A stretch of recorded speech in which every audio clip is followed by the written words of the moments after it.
नवाही कस्बा रेदरा के करीब जिला तौसा के सैकड़ों काश्तकारों, सिविल सोसाइटी और सियासी और समाजी शख्सियात ने चश्मा नहर की मुसलसल बंदिश के खिलाफ एहतजाज करते हुए इंडस हाईवे को ब्लॉक कर दिया। हमारे रिपोर्टर रियाज लाशारी के मुताबिक जिसके बाद दोनों जानिब गाड़ियों की लंबी लाइनें लग गईं। मकामी काश्तकारों ने गर्म तपती दोपहर में इंडस हाईवे पर डेरे डाल दिए।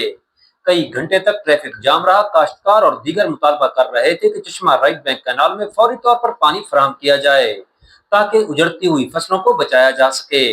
वाज़ेह रहे कि चश्मा राइट बैंक कैनाल जिला तौसा की मईशत में रीढ़ की हड्डी की हैसियत रखती है, जिसमें अरसा दराज से पानी की फराहमी मुअत्तल हो चुकी है, जिसके सबब जिला तौसा की लाखों एकड़ अराजी बंजर हो चुकी है। काश्तकार और आम लोग मुआशी बदहाली का शिकार हो गए हैं।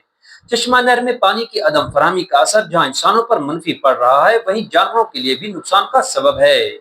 यही वजह है कि यहाँ का काश्तकार नहर की मुसलसल बंदिश की वजह से इंतहाई मुश्किलात का शिकार है। इस मौका पर काश्तकारों और दीगर ने तस्तौसा न्यूज से गुफ्तगू करते हुए कहा कि पानी की अदम फराहमी की वजह से हम तबाह हो चुके हैं। हमारी जमीनें बंजर और फसलात उजड़ रही हैं, मगर यहाँ कोई ऐसा ही नहीं जो हमारी मुश्किलात के लिए आवाज बुलंद करे।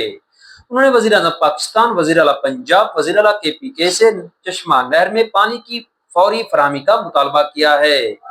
बाद XEN irrigation Hafeez Baloch, SHO थाना रेतरा और तहसीलदार तौसा से कामयाब मुज़ाकरात के बाद रोड खोल दिया गया। इस एहतजाज में जमात इस्लामी तौसा ने मरकजी किरदार अदा किया। उम्मीदवार बराए MPA अजीजुल्लाह कैसरानी इस मौका पर फ्रंट पर रहे। रियाज लाशारी के साथ सुहेल शहजाद, तौसा न्यूज, रेतड़ा, तौसा शरीफ।